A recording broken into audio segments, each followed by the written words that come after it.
వాళ్ళ ఆదివారం అని మా పిల్లలు వచ్చారు నెల్లూరు నుంచి. మా మేనగోళ్ళోళ్ళు ఈయన చేపలు తీసుకొచ్చారు, బజారుకి వెళ్ళి చేపించుకుని అక్కడే తీసుకొచ్చారు. తీసుకొచ్చినాక చేపలు శుభ్రంగా ఇంటికి వచ్చినాక పసుపు ఉప్పు అన్నీ వేసి కడిగి శుభ్రంగా దానికి కారం ఉప్పు అల్లం పేస్ట్ అన్నీ కలిపి ఒక 10 నిమిషాలు వండించినాక ఒక పచ్చిమిరకాయలు ఉల్లిపాయలు నూనెలో వేసి వేపి ఈ ముక్కలు వేసి ఒక 10 నిమిషాలు అయినాక పులుసు పోసాము. కూర అయిపోయినాక ఏపుడు ఎప్పుడు ఫ్రిడ్జ్లో పెట్టాను. ముక్కలన్నీ కలిపి చక్కగా పసుపు కారం ఉప్పు అల్లం పేస్ట్ అన్నీ కలిపి ఫ్రిడ్జ్లో 10 నిమిషాలు పెట్టినాక మళ్ళీ బయటకు తీసి నూనె పోసి బాండీలో ఓ 4 ముక్కలు కడిగి వేపి పై చేసి ఆడ పెట్టాను పిల్లలకి ఇష్టమని.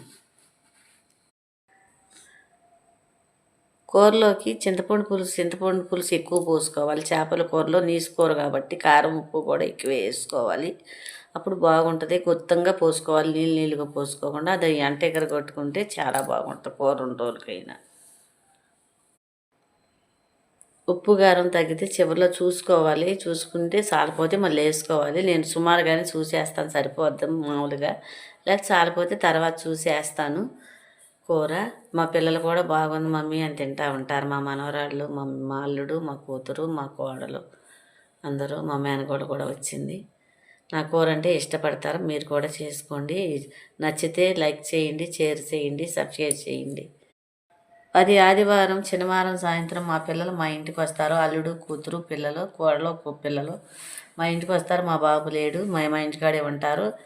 ఈ వారం మాత్రం మా పిల్లల దగ్గరికి వెళ్ళాం, కోళ్ళ దగ్గరికి. మా మేనగోళ్ళు వచ్చిందని కూరలు తెచ్చామని వండుతాకి ఫ్రై చేయి నాయనమ్మ అంది. పులుసు కొంత ఎప్పుడు కొంత పెట్టాను. అవన్నీ ఫ్రై చేసి 2 కూరలుగా వండాను మా పిల్లలకి ఇష్టమని.